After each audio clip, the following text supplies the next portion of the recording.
तो hello student, आपका एक बार फिर से स्वागत है नमामि फ्री स्मार्ट क्लासेस के पॉडकास्ट में। और आज के इस पॉडकास्ट वीडियो में हम कंटिन्यू कर रहे हैं सामाजिक अध्ययन कक्षा 10वीं भारत एवं समकालीन विश्व 2 का अध्याय 3 भूमंडलीकृत विश्व का बनना। तो भूमंडलीकृत विश्व का बनना में हम इसका जो पहली हेडिंग थे आधुनिक युग से पहले, इसको हम कंप्लीट कर चुके थे। जिन्होंने वह वीडियो नहीं देखी है कृपया करके पिछली वीडियो पर जाएं और उस वीडियो को देखें या सुनें, ठीक है। तो ये एक पॉडकास्ट वीडियो है, इसका मतलब ये है कि आपको इसको देखने की ज़रूरत नहीं है, ठीक है। टाइम है आपके पास, आप फ्री हो देख सकते हैं, वरना हेडफोन लगाइए, शांति से सिर्फ सुनिए और सुनने में ही आपको पूरा चैप्टर समझ में आ जाएगा, ये मेरी गारंटी है। और अगर चैप्टर अच्छे से समझ में आ गया तो क्वेश्चन आंसर तो आपसे दौड़ के बनेंगे, ठीक है। पूरे चैप्टर के बीच में से भी कहीं से कोई क्वेश्चन कर लेगा ना, आप फटाक से आंसर दे दोगे, ठीक। बशर्ते आपको वीडियो पूरी देखनी है या सुननी है, कोई भी पार्ट मिस नहीं करना है और शुरू से लास्ट तक बने रहना है, ठीक है। तो बिना देरी की हम शुरू करते हैं। 19वीं शताब्दी, सबसे पहले शताब्दी समझ लो। अब 19वीं शताब्दी में क्या लिखा हुआ है, 1815 से लेकर 1914 तक, ठीक। अब ये तो 1800 से 1900 का समय है, ये तो 18वीं शताब्दी होनी चाहिए। लेकिन शताब्दी क्या होती है? शताब्दी का मतलब ये होता है कि 1800 से 1900 तक का समय, मतलब ये 1900 आने वाला है, तो इसको हम 19वीं शताब्दी बोलेंगे। आया कुछ समझ में? मतलब यदि 1700 से 1800 तक का समय है तो वो 17वीं शताब्दी नहीं कहलाएगी, वो 18वीं शताब्दी कहलाएगी। क्योंकि 18वीं शताब्दी आने वाली है, 18 आने वाला है, तो 1700 से 1800 के बीच की जो शताब्दी है वो 18वीं शताब्दी, और 1800 से 1900 के बीच की जो शताब्दी है वह 19वीं शताब्दी कहलाती है। इसलिए इसमें 19वीं शताब्दी का जो समय लिखा है वह 1815 से लेकर 1914 तक लिखा है। 1900 से लेके 2000 तक का जो समय होगा उसको हम 20वीं शताब्दी बोलेंगे, और 2000 से लेकर 2100 तक का समय उसको हम 21वीं शताब्दी बोलेंगे। तो अभी कौन सी चल रही है? 21वीं शताब्दी, ठीक। समझ में आ गया होगा। अब 19वीं सदी में दुनिया तेजी से बदलने लगी। आर्थिक, राजनीतिक, सामाजिक, सांस्कृतिक और तकनीकी कारकों ने पूरे के पूरे समाजों की कायापलट कर दी और विदेश संबंधों को नए ढर्रे में ढाल दिया। तो ये बात है 19वीं सदी की। तो इस सदी में जो दुनिया है ना वो तेजी से बदलने लगी। तो ज़्यादा पीछे का समय नहीं है, 100 सवा 100 साल पुरानी बात है, हमारे दादाओं परदादाओं के ज़माने की बात है। तो आप इससे थोड़ा सा परिचित तो होंगे, ठीक है। इसमें हुआ क्या, आर्थिक, राजनीतिक, सामाजिक, सांस्कृतिक और तकनीकी कारकों ने पूरे के पूरे समाज की कायापलट कर दी थी। आर्थिक, आर्थिक स्थिति से संबंधित, राजनीतिक जानते हो, सामाजिक, समाज से संबंधित, सांस्कृतिक जानते हो, संस्कृति जो हमारा कल्चर है, तकनीकी जो टेक्निक है, टेक्नोलॉजी, इन सब चीज़ों ने पूरे के पूरे समाजों की क्या कर दी, कायापलट कर दी और विदेश संबंधों को नए ढर्रे में ढाल दिया। पहले विदेशों से उतने अच्छे संबंध नहीं थे, ठीक है, लेकिन अब पूरी चीज़ें विदेशों से व्यापार, विदेशों से संबंध ये स्थापित होने लगा। अर्थशास्त्रियों ने अंतर्राष्ट्रीय आर्थिक विनिमय में 3 तरह की गतियों या प्रवाहों का उल्लेख किया है। इनमें पहला प्रवाह व्यापार का होता है, जो 19वीं सदी में मुख्य रूप से वस्तुओं जैसे कपड़ा या गेहूं आदि के व्यापार तक ही सीमित था। दूसरा श्रम का प्रवाह होता है, इसमें लोग काम या रोजगार की तलाश में एक जगह से दूसरी जगह जाते हैं। तीसरा प्रवाह पूंजी का होता है, जिसे अल्प या दीर्घ अवधि के लिए दूर दराज के इलाकों में निवेश कर दिया जाता है। तो अर्थशास्त्रियों ने जो अंतर्राष्ट्रीय विनिमय है इसको 3 तरह में, मतलब 3 प्रकारों में बांटा हुआ है, ठीक है।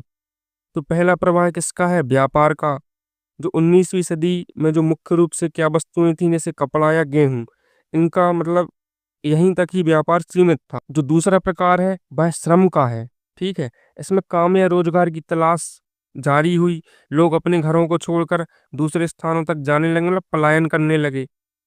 और तीसरा प्रवाह होता है पूंजी का, ठीक है। पूंजी मतलब लागत, जिसे अल्प या दीर्घ अवधि के लिए दूर दराज के इलाकों में निवेश कर दिया जाता है।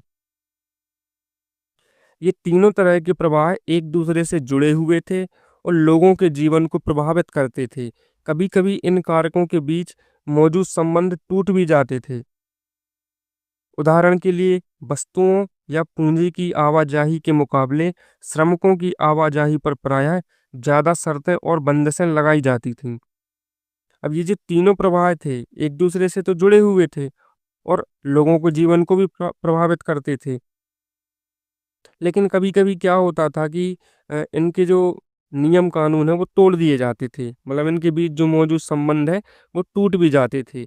जैसे वस्तुओं या पूंजी की आवाजाही के मुकाबले श्रमिकों की आवाजाही पर प्रायः ज़्यादा शर्तें और बंदिशें लगाई जाती थीं। मतलब श्रमिकों, क्योंकि श्रमिक छोटे वर्ग के होते हैं, नीचे वर्ग के होते हैं, तो उन पर ज़्यादा बंदिश लगाई जाती थी।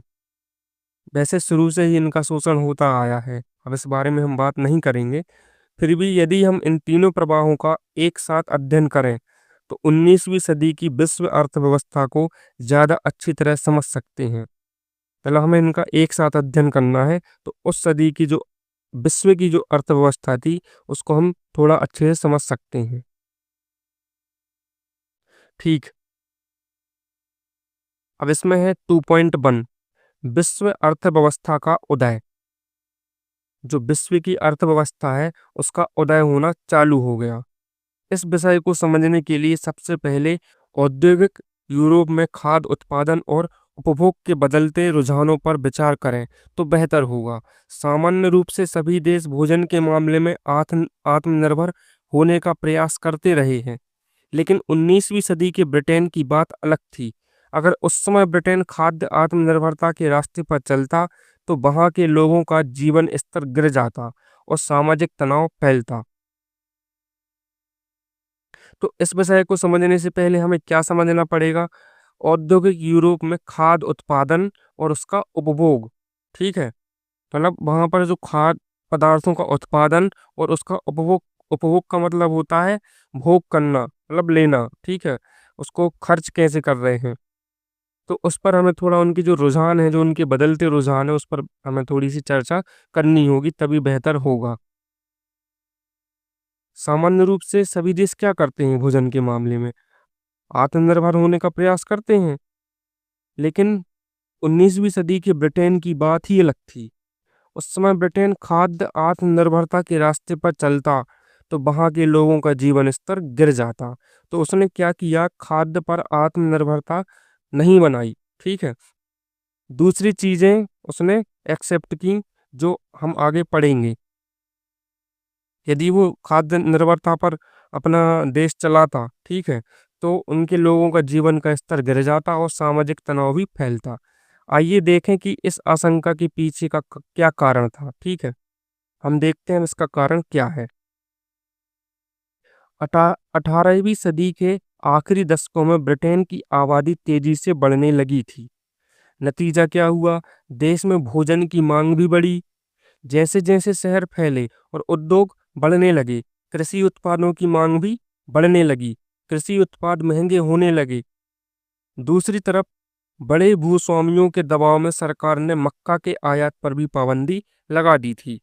जिन कानूनों के सहारे सरकार ने यह पाबंदी लागू की थी, उन्हें कॉर्न लॉ कहा जाता था। खाद्य पदार्थों की ऊंची कीमतों से परेशान उद्योगपतियों और शहरी बंदिशों ने सरकार को मजबूर कर दिया कि वह कॉर्न लॉ को फौरन समाप्त कर दे। तो 18वीं सदी के आखिरी दशकों की बात है। ब्रिटेन की आबादी तेजी से बढ़ने लगी थी। जब आबादी बढ़ेगी तो क्या होगा? भोजन की मांग भी बढ़ेगी, शहर भी बढ़ेंगे। तो जैसे-जैसे शहर फैल रहे थे, तो उद्योग भी बढ़ने लगे। अब उद्योग बढ़ेंगे तो कृषि उत्पादों की मांग बढ़ेगी, क्योंकि उनको कच्चा माल चाहिए।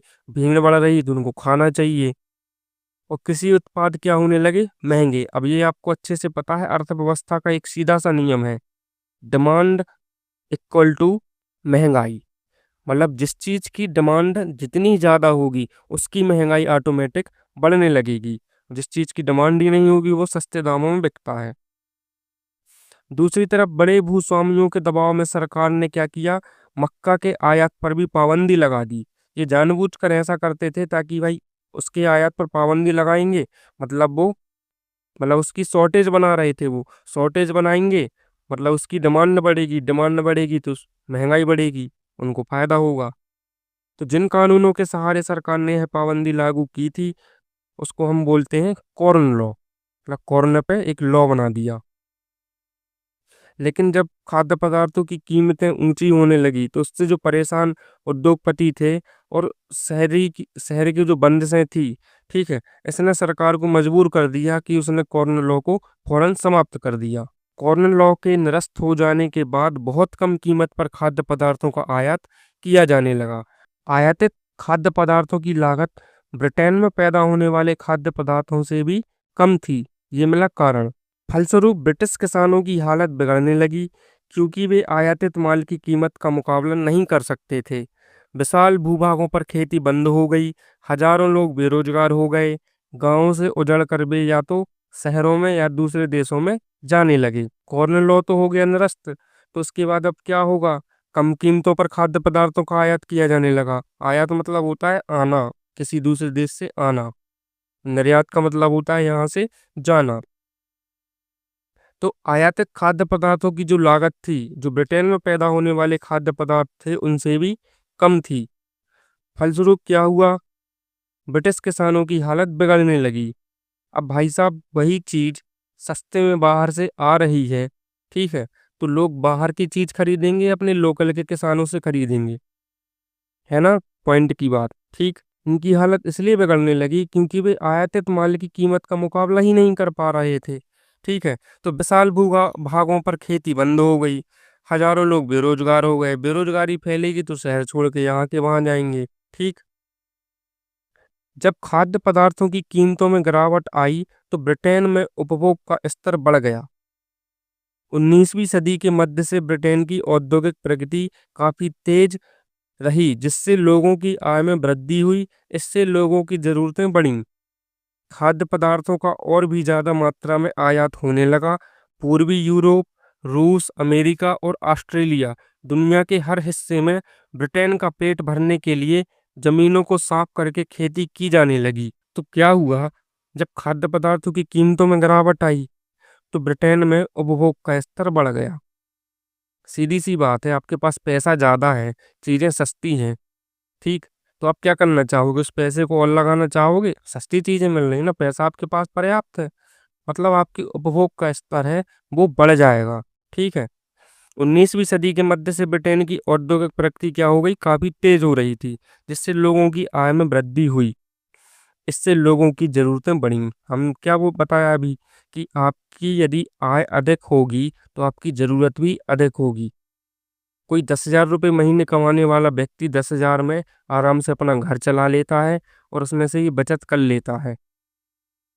वहीं 50,000, 1 लाख कमाने वाला व्यक्ति, मतलब उसकी ज़रूरतें ज़्यादा होती हैं। वो भी चाहे 10,000 में अपना घर चला सकता है, लेकिन उसकी पेमेंट 50,000 है, बाकी के 40,000 का क्या करेगा? भाई वो दूसरी चीज़ों पे खर्च करेगा ना, उसकी ज़रूरतें क्या होंगी? बढ़ेंगी। मतलब इसके 10,000, उसके 50,000 एक बराबर। जितनी बचत ये करेगा उतनी थोड़ी बहुत ज़्यादा करेगा, लेकिन लगभग एक सी ही रहेगी, ठीक है। तो खाद्य पदार्थों का और भी ज़्यादा मात्रा में आयात होने लगा, लोगों की ज़रूरत बढ़ी और भी खाद्य पदार्थ आने लगे। अब भाई इसकी पूर्ति करनी थी, तो जो पूर्वी यूरोप, रूस, अमेरिका और ऑस्ट्रेलिया, दुनिया के हर हिस्से में ब्रिटेन का पेट भरने के लिए ज़मीनों को साफ करके खेती की जाने लगी, क्योंकि भाई ब्रिटेन को ज़रूरत है। खेती के लिए जमीन को साफ कर देना ही काफी नहीं था। खेती हर इलाकों को बंदरगाहों से जोड़ने के लिए रेलवे की भी जरूरत थी। ज्यादा तादाद में माल ढुलाई के लिए नई गोदियां बनाना और पुरानी गोदियों को फैलाना जरूरी था। नई जमीनों पर खेती करने के लिए यह आवश्यक था कि दूसरे इलाकों के लोग वहां आकर बसें, यानी नए घर बनाना और नई बस्तियां बसाना भी जरूरी था। इन सारे कामों के लिए पूंजी और श्रम की जरूरत थी। इसके लिए लंदन जैसे वित्तीय केंद्रों से पूंजी आने लगी। अमेरिका और ऑस्ट्रेलिया जैसे जिन स्थानों पर मजदूरों की कमी थी, वहां लोगों को ले जाकर बसाया जाने लगा, ताकि यानी श्रम का प्रवाह होने लगा। अब खेतों के लिए जमीन को साफ कर देना ही जरूरी नहीं था, मतलब इतना ही काफी नहीं था। ठीक है, जो खेतीहर इलाके हैं इनको बंदरगाहों से जोड़ना था। अब बंदरगाहों से जोड़ना है भाई, समुद्र तो यहाँ ला नहीं देंगे खेती के पास, कोई ना कोई ट्रांसपोर्ट तो जोड़ना पड़ेगा। तो सबसे सस्ता क्या होता है? रेलवे। तो इनको क्या करने लगे, मतलब रेलवे की जरूरत पड़ने लगी।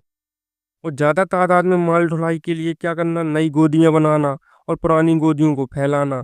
ठीक है, जहां माल इकट्ठा होता है। ठीक, नई जमीनों पर खेती करने के लिए यह जरूरी था कि दूसरे इलाकों के लोग वहां आकर बसें। अब भाई नई जमीनों पर खेती करेंगे तो भाई मजदूर तो चाहिए उतने, तो दूसरे लोगों को वहां बसाना भी था। मतलब क्या हुआ, अब नए घर बनेंगे, नई बस्तियां भी बसानी पड़ेंगी। ठीक है, अब इसके लिए चाहिए पूंजी और श्रम। तो इसके लिए लंदन जैसे वित्तीय केंद्रों से पूंजी आने लगी कि काम ये करो। और अमेरिका और ऑस्ट्रेलिया जैसे जिन स्थानों पर मजदूरों की कमी थी, वहां लोगों को ले जाकर वहां बसाया जाने लगा और वहां की पूर्ति की, मतलब जो श्रम का प्रवाह है, ठीक है, ये भी होने लगा। श्रम भी एक जगह से दूसरी जगह जाने लगा। 19वीं सदी में यूरोप के लगभग 5 करोड़ लोग अमेरिका और ऑस्ट्रेलिया में जाकर बस गए। माना जाता है कि पूरी दुनिया में लगभग 15 करोड़ लोग बेहतर भविष्य की चाह में अपने घर बार छोड़कर दूर दूर के देशों में जाकर काम करने लगे थे। अब 19वीं सदी में क्या हुआ, यूरोप के जो 5 करोड़ लोग हैं अमेरिका और ऑस्ट्रेलिया में जाकर बस गए। तो यह माना जाता है कि पूरी दुनिया में लगभग 15 करोड़ लोग बेहतर भविष्य की चाह में अपने घर बार छोड़कर दूर के देशों में जाकर वास करने लगे। अब बाजू में एक चित्र दिया है, चित्र देखकर मैं बहुत ही खुश हो जाता हूँ, आप लोग भी हो जाते होंगे शायद। अमेरिका को रवाना होते अप्रवासियों से लदे जहाज का चित्र। ठीक है, ये एक बनाया हुआ चित्र है कि जो अप्रवासी लोग हैं जहाजों के माध्यम से अमेरिका जा रहे थे। ठीक है, और इसके नीचे एक और बड़ा सा चित्र बना हुआ है, बहुत ही प्यारा। जहाज पर चढ़ने का इंतजार करते आयरिश अप्रवासियों का चित्र। ये माइकल फिट्जजेराल्ड 1874 का चित्र है। ठीक है, तो ये भी बहुत ही अच्छा चित्र ने प्रदर्शित किया है। यहाँ पर जहाज पर चढ़ने का लोग इंतजार कर रहे हैं। अब आते हैं नीचे।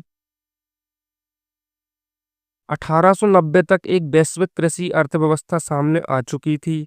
इस घटनाक्रम के साथ ही श्रम विस्थापन रुझानों, पूंजी प्रवाह, पारिस्थितिकी और तकनीक में गहरे बदलाव आ चुके थे। अब भोजन किसी आसपास के गांव या कस्बे से नहीं बल्कि हजारों मील दूर से आने लगा था। अब अपने खेतों पर खुद काम करने वाले किसान ही खाद्य पदार्थ पैदा नहीं कर रहे थे। अब यह काम ऐसे औद्योगिक मजदूर करने लगे थे जो संभवतः हाल ही में वहां आए थे और ऐसे खेतों में काम कर रहे थे जहां महज एक पीढ़ी पहले संभवतः ठेठ जंगल रहे होंगे।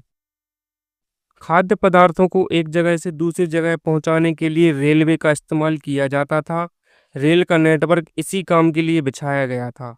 पानी के जहाज़ों से इसे दूसरे देशों में पहुंचाया जाता था। इन जहाज़ों पर दक्षिण यूरोप, एशिया, अफ्रीका और कैरिबियाई द्वीप समूह के मजदूरों से बहुत कम वेतन पर काम करवाया जाता था। तो ये बात है 1890 के समय की। एक वैश्विक कृषि का मतलब होता है विश्व में फैली हुई कृषि। ठीक है, मतलब विश्व स्तर पर यह कृषि होने लगी। तो एक वैश्विक कृषि अर्थव्यवस्था सामने आ गई। और इस घटनाक्रम के साथ ही क्या हुआ, विस्थापन रुझानों, मतलब श्रम का विस्थापन होने लगा। एक जगह से दूसरी जगह मजदूर जाने लगे। पूंजी का प्रवाह होने लगा, मतलब पूंजी बटने लगी। ठीक है, पारिस्थितिकी और तकनीक में गहरे बदलाव आ गए। और भोजन किसी आसपास के गांव या कस्बे से नहीं आता था, अब हजारों मील दूर से आने लगा था। ठीक है, जो किसान खुद अपने खेतों पर काम करने थे, मतलब करते थे, वो खाद्य पदार्थ अब पैदा नहीं कर रहे थे। अब यह काम के कौन लोग कर रहे थे, एक ऐसे औद्योगिक मजदूर करने लगे जो संभवतः हाल ही में वहां आए थे। ठीक है, और ऐसे खेतों में काम कर रहे थे जैसे महज एक पीढ़ी पहले संभवतः ठेठ जंगल रहे होंगे। मतलब जहाँ एक पीढ़ी पहले अच्छे खासे जंगल थे, वहां पर लोग जंगलों को खत्म करके वहां पर खेती करने लगे। ठीक, और खाद्य पदार्थों को एक जगह से दूसरी जगह पहुंचाने के लिए रेलवे का इस्तेमाल किया जाता था। ठीक है। और रेल का यही नेटवर्क इसी काम के लिए बिछाया गया था।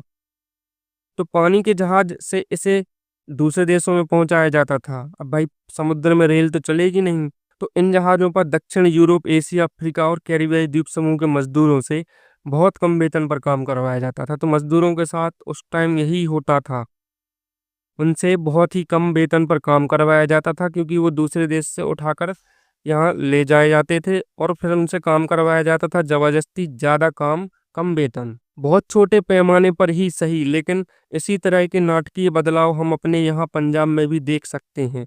यहाँ ब्रिटिश भारतीय सरकार ने अर्ध रेगिस्तानी पड़ती जमीनों को उपजाऊ बनाने के लिए नहरों का जाल बिछा दिया, ताकि निर्यात के लिए गेहूं और कपास की खेती की जा सके। नई नहरों की सिंचाई वाले इलाकों में पंजाब के अन्य स्थानों के लोगों को लाकर बसाया गया। उनकी बस्तियों को कैनाल कॉलोनी या नहर बस्ती कहा जाता था। तो बहुत छोटे पैमाने पर, लेकिन हमारे यहाँ भारत में पंजाब में भी ऐसा कुछ हुआ है। तो ब्रिटिश सरकार ने यहाँ पर क्या किया था, जो आधी रेगिस्तानी परत वाली जमीन थी, ठीक, उसको उपजाऊ बनाने के लिए इसको नहरों से जोड़ दिया, ताकि निर्यात के लिए गेहूं को तैयार किया जा सके। ठीक है। जब मजदूरों की जरूरत पड़ी तो भाई अन्य स्थानों के लोगों को यहाँ उठाकर लाया गया, फिर उनसे काम करवाया गया। तो जो उनकी बस्तियां थी, इनको हम कैनॉल कॉलोनी, मतलब कैनाल यानी नहर होती है, तो नहर बस्ती के नाम से जानते थे। भोजन तो सिर्फ एक उदाहरण मात्र है, कुछ ऐसी ही कहानी कपास की भी रही है, जिसकी दुनिया भर में बड़े पैमाने पर खेती की जाने लगी थी, ताकि ब्रिटिश कपड़ा मिलों की मांगों को पूरा किया जा सके। रबड़ की कहानी भी इससे अलग नहीं है। विभिन्न चीज़ों के उत्पादन में विभिन्न इलाकों ने इतनी महारत हासिल कर ली थी कि 1820 से 1914 के बीच विश्व व्यापार में 25 से 40 गुना वृद्धि हो चुकी थी। इस व्यापार में लगभग 60% हिस्सा प्राथमिक उत्पादों यानी गेहूं और कपास जैसे कृषि उत्पादों तक तथा कोयले जैसे खनिज पदार्थों का था। तो भोजन क्या है, एक उदाहरण मात्र ने एक उदाहरण प्रस्तुत किया है। ऐसी ही कहानी जो कपास है ना, उसकी भी रही है। तो पूरी दुनिया में बड़े पैमाने पर खेती होने लगी थी। क्या हो, ताकि ब्रिटिश कपड़ा मिलों की मांग को पूरा किया जा सके, क्योंकि ब्रिटिश में कपड़ों की जो मांग है वो बढ़ रही थी, उसके लिए कपास की जरूरत पड़ती थी। इस वजह से कपास की भी कुछ ऐसी ही कहानी रही है। खेती मतलब खेती हर चीज की हुई है, हमें भोजन का एक उदाहरण दिया गया है। ठीक है। रबड़ की कहानी इससे अलग नहीं है। ठीक है, मतलब रबड़ का भी यही हाल था। ठीक, विभिन्न चीजों के उत्पादन में विभिन्न इलाकों ने इतनी महारत हासिल कर ली थी कि 1820 से 1914 के बीच विश्व व्यापार में 25 से 40 गुना वृद्धि हुई थी।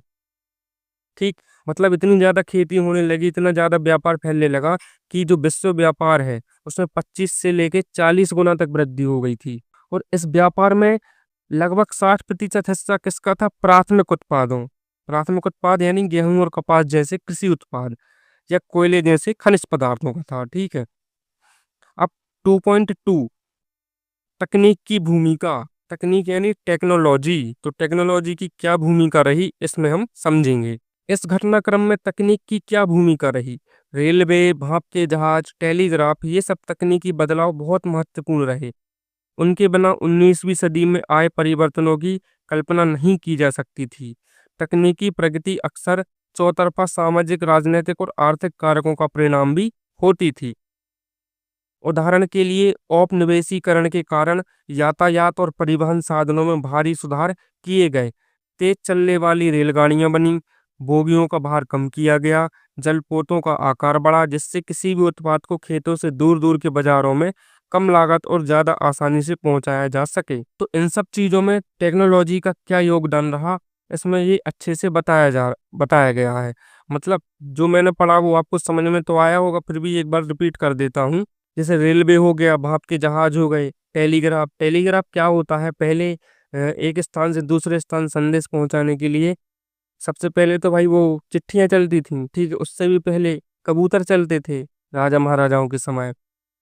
अब उसके बाद चिट्ठियां पोस्ट ऑफिस वगैरह बनने लगे, लेकिन अ, वो थोड़ा लेट प्रोसेस थी, तो इसको दूर करने के लिए टेलीग्राफ का यूज किया गया। टेलीग्राफ एक टेक्नोलॉजी है जो तार के माध्यम से चलती थी। ठीक है, इसके बारे में कभी सर्च करना और डिटेल में पता चल जाएगा। ठीक, तो ये सब तकनीकी बदलाव बहुत महत्वपूर्ण रहे। अब टेलीग्राफ में होता क्या था, संदेश तुरंत पहुंच जाता था, ठीक। अब उनके बिना 19वीं सदी में आए परिवर्तनों की हम कल्पना नहीं कर सकते। इन सब चीज़ों के बिना हम क्या कल्पना कर लेते। रेलवे नहीं होता, सामान कहाँ से ले जाते, जहाज नहीं होते, कहाँ से सामान ले जाते, टेलीग्राफ नहीं होता तो जल्दी संदेश कैसे पहुंचते, ठीक है। तो तकनीकी प्रगति अक्सर क्या है, चौतरफा सामाजिक, राजनीतिक और आर्थिक कारकों का परिणाम भी होती है। तो तकनीकी परिवर्तन तो भाई देश या विश्व में परिवर्तन एक अच्छा खासा परिवर्तन कर देता है। जैसे आज का समय देख लो, टेक्नोलॉजी ने लोगों को जीवन मतलब एकदम से बदल दिया है, ठीक है। जैसे उदाहरण के लिए हम औपनिवेशीकरण के कारण यातायात और परिवहन साधन में भारी सुधार किया गया। औपनिवेशीकरण जब होने लगा तो भाई यातायात के साधन जरूरत पड़े, ठीक है। और जो परिवहन के साधन है उनमें भी बहुत सुधार हुआ। तेज चलने वाली रेलगाड़ियां बनी, ठीक है। तो और बोगियों का जो भार है उसको कम किया गया। तो तेज चलने वाली रेलगाड़ियां बनी ताकि लोग जल्दी से एक स्थान से दूसरे स्थान पहुंच सकें। बोगियों का भार कम करने के पीछे का कारण है कि भाई बोगी का भार जितना कम होगा, इंजन उसको उतनी ही तेजी से खींचेगा, ठीक है। जलपोतों का आकार बढ़ाने लगे, मतलब जो जहाज होते हैं समुद्र में चलने वाले, उनका आकार बढ़ाया गया ताकि एक बार में बहुत सारा सामान चला जाए और उनकी जो लागत है ना वो कम हो जाए, ठीक है। अब यहाँ पर एक और चित्र बना हुआ है, चित्र नंबर 8, द स्मिथफील्ड क्लर्क पशु बाजार 1851, इलस्ट्रेटेड लंदन न्यूज का। तो मेलों में किसान अपने पालतू जानवर लाते थे जिनकी वहां खरीद फरोख्त की जाती थी। स्मिथफील्ड में लंदन का सबसे पुराना पशु बाजार था। 19वीं सदी के मध्य में स्मिथफील्ड के पास एक विशाल मुर्गी एवं मांस बाजार खोला गया था, जहां से देश के सभी बड़े मांस आपूर्ति केंद्रों को रेलवे लाइनें जाती थीं। तो ये चित्र बना हुआ है। अब आओ मांस उत्पाद के बारे में, ठीक। तो मांस उत्पादों के व्यापार से इस प्रक्रिया का अच्छा अंदाजा मिलता है। 1870 के दशक तक अमेरिका से यूरोप को मांस का निर्यात नहीं किया जाता था।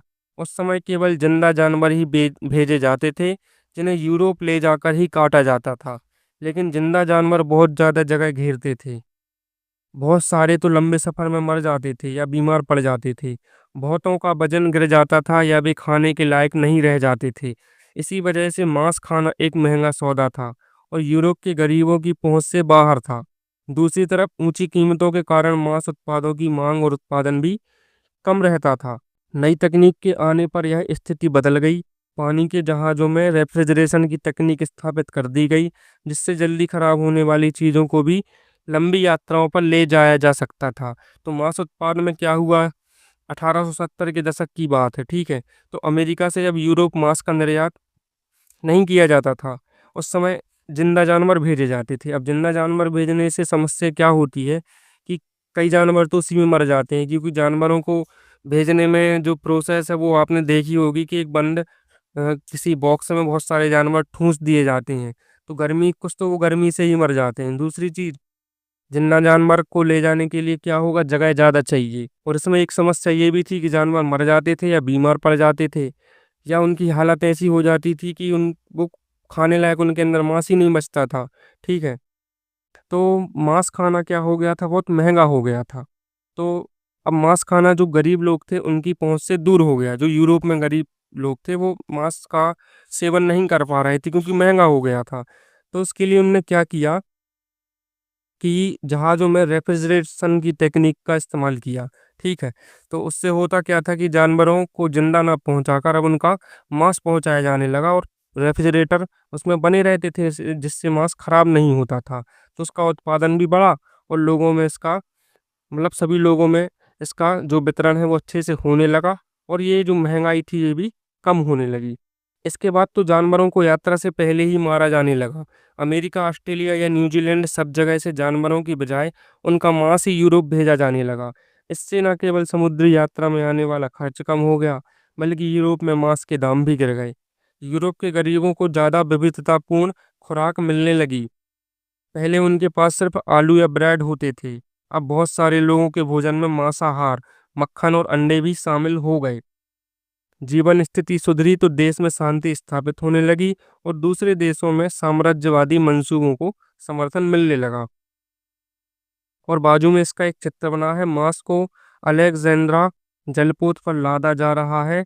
Illustrated London news 1878। मांस का निर्यात तभी संभव हो पाया जब जहाजों को ठंडा रखने की व्यवस्था कर ली गई थी। ठीक है। अब 2.3, 19वीं सदी के आखिर में उपनिवेशवाद। ठीक है, तो 19वीं सदी की जो आखिरी समय में उपनिवेशवाद कैसा था इसको हम समझेंगे। 19वीं शताब्दी के आखिरी दशकों में व्यापार बढ़ा और बाजार तेजी से फैलने लगे। यह केवल फैलते व्यापार और संपन्नता का ही दौर नहीं था। हमें इस प्रक्रिया के स्याह पक्ष को भी नजरअंदाज नहीं करना चाहिए। व्यापार में इजाफे और विश्व अर्थव्यवस्था के साथ निकटता का एक परिणाम यह हुआ कि दुनिया के बहुत सारे भागों में स्वतंत्रता और आजीविका के साधन छिनने लगे। 19वीं सदी के आखिरी दशकों में यूरोपियों की विजयों से बहुत सारे कष्टदायक आर्थिक, सामाजिक और पारिस्थितिकीय परिवर्तन आए और औपनिवेशिक समाजों को विश्व अर्थव्यवस्था में समाहित कर लिया गया। तो 19वीं सदी के आखिर में जो उपनिवेशवाद का मतलब होता है कि कोई एक शक्तिशाली देश किसी देश पर अपना नियंत्रण राजनीतिक तरीके से, सामाजिक तरीके से या किसी भी तरीके से अपना नियंत्रण स्थापित करना चाहता है और अपनी शक्ति को बढ़ावा देना चाहता है और उस देश के जो संसाधन है उसका उपयोग करके अपनी जो आर्थिक स्थिति है उसको भी मजबूत करता है। ये होता है उपनिवेशवाद। तो 19वीं शताब्दी के आखिर दशकों में क्या हुआ, व्यापार बढ़ गया, बाजार तेजी से फैलने लगे। तो यह केवल फैलते व्यापार और संपन्नता का ही दौर नहीं था। इस प्रक्रिया के स्याह पक्षों को भी हमें नजरअंदाज नहीं करना चाहिए। ठीक ठीक है। तो व्यापार में क्या हुआ, इजाफे तो हुए, विश्व अर्थव्यवस्था के साथ एक निकटता का मतलब व्यापार अर्थव्यवस्था से जब निकटता आई तो उसका क्या परिणाम आया कि दुनिया के बहुत सारे भागों में स्वतंत्रता और आजीविका के साधन छिनने लगे क्योंकि उपनिवेशवाद नामक चीज आने लगी। दूसरे देशों से निकटता बढ़ी।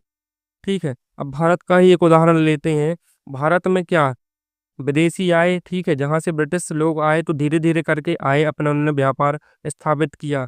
व्यापार के बहाने से आए और अपनी इनने संख्या इतनी बढ़ा ली और यहाँ का इतना फायदा उठाया संसाधनों का, लास्ट में भारत देश को गुलाम बना के ही छोड़ा। ठीक है। तो 19वीं सदी के आखिरी दशकों में यूरोपियों की विजयों से बहुत सारे कष्टदायक आर्थिक, सामाजिक और पारिस्थितिकीय परिवर्तन भी आए थे क्योंकि यूरोप ज्यादातर देशों को अपना गुलाम बनाए रखा था। ठीक है। और औपनिवेशिक समाजों को विश्व अर्थव्यवस्था में समाहित कर लिया गया। ठीक। अब जरा अफ्रीका के मानचित्र को देखिए, तो बाजू में ये अफ्रीका का एक मानचित्र बना हुआ है। आप पाएंगे कि वहां के कुछ देशों की सीमाएं तो बिल्कुल सीधी लकीर जैसी है, मानो उन्हें फुट्टा फुट्टा यानी स्केल रखकर खींचा गया हो। दुर्भाग्यवश यही हुआ भी था।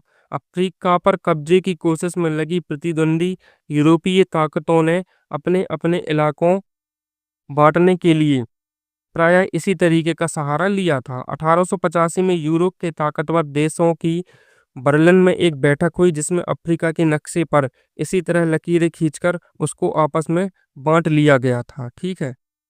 तो बाजू में ये हमें दिख रहा है एक नक्शा यूरोप का। ठीक है।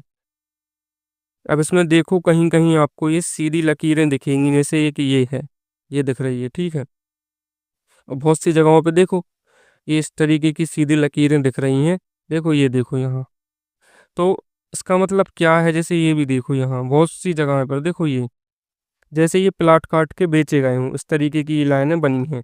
तो इसका मतलब ये है, तो अफ्रीका के देशों का ऐसा हुआ जैसे उनको एक स्केल रखकर वहाँ के मतलब देशों की सीमाएं खींची गई हों। और दुर्भाग्य की बात यह है कि ऐसा ही हुआ था। ठीक है। ये कोई काल्पनिक चीज नहीं है। इसका कारण क्या है, अफ्रीका पर कब्जे की कोशिश में लगी प्रतिद्वंदी यूरोपीय ताकत। ठीक है। तो यूरोप यहाँ पर भी कब्जे किए बैठा था, तो अपने अपना इलाका बांटने के लिए उन्होंने क्या किया, सीधी सीधी एक लाइन खींच दी। ठीक है। और 1885 में यूरोप के ताकतवर देशों ने क्या किया, बर्लिन में एक बैठक करी जिसमें नक्शे पर इसी तरह से उन्होंने बंटवारा किया। 19वीं सदी के आखिर में ब्रिटेन और फ्रांस ने अपने शासन वाले विदेशी क्षेत्रफल में भारी वृद्धि कर ली थी। बेल्जियम और जर्मनी नई औपनिवेशिक ताकतों के रूप में सामने आए। पहले स्पेन के कब्जे में रह चुके कुछ उपनिवेशों पर कब्जा करके 1890 के दशक के आखिरी वर्षों में संयुक्त राज्य अमेरिका भी औपनिवेशिक ताकत बन गया। तो 19वीं सदी के आखिर में ब्रिटेन और फ्रांस ने तो अपने शासन वाले देशों मतलब विदेशी जो क्षेत्रफल है उसमें तो भारी वृद्धि कर ही ली थी। अब बेल्जियम और जर्मनी भी नए रूप से औपनिवेशिक ताकत के रूप में सामने आने लगे। ठीक है, पहले स्पेन के कब्जे में रह चुके कुछ उपनिवेशों पर कब्जा करके 1890 के दशक के आखिरी वर्षों में फिर जी अमेरिका है, जो संयुक्त राज्य अमेरिका यूएसए, ये भी एक औपनिवेशिक ताकत बन गया। आइए देखें कि उपनिवेशवाद से औपनिवेशिक समाजों की अर्थव्यवस्था और रोजी रोटी के साधनों पर क्या असर पड़ा। तो ये उपनिवेशवाद और औपनिवेशिक समाजों की अर्थव्यवस्था, रोजी रोटी के साधनों पर जो भी असर पड़ा, उसको वो हम देखेंगे अगली क्लास में, क्योंकि ये चैप्टर बहुत ही बड़ा है, जिससे वीडियो बहुत ही लंबी हो रही है। ठीक है, तो इस चैप्टर का जो दूसरा पॉइंट था, दूसरा पॉइंट क्या था, 19वीं शताब्दी। ठीक है, इसको हमने कहाँ तक पढ़ लिया है, तकनीक की भूमिका 2.2 ये भी पढ़ लिया है। 19वीं की सदी के आखिर में उपनिवेशवाद 2.3 ये भी हमने कंप्लीट कर लिया है। अब जो 2.4 है, इसमें क्या है, रिंडर पेस्ट या मवेशी प्लेग। ठीक है, तो इसके बारे में हम समझेंगे। एक प्लेग एक बीमारी है, ठीक है, चूहों के द्वारा जो फैलती थी, तो इसको पढ़ने में बहुत ही मजा आएगा। तो इस वीडियो को हम यहीं तक रखते हैं और इसके बाद हम समझेंगे अगली वीडियो में। उम्मीद है आप लोगों को ये बहुत ही अच्छे से समझ में आया होगा। अगर अच्छे से समझ में आया है तो कृपया करके वीडियो को लाइक करें। जो नए लोग जुड़े हुए हैं चैनल को सब्सक्राइब करें और अपने दोस्तों के साथ शेयर करें। इसी के साथ मिलते हैं हम अगली पॉडकास्ट वीडियो में। तब तक के लिए बाय।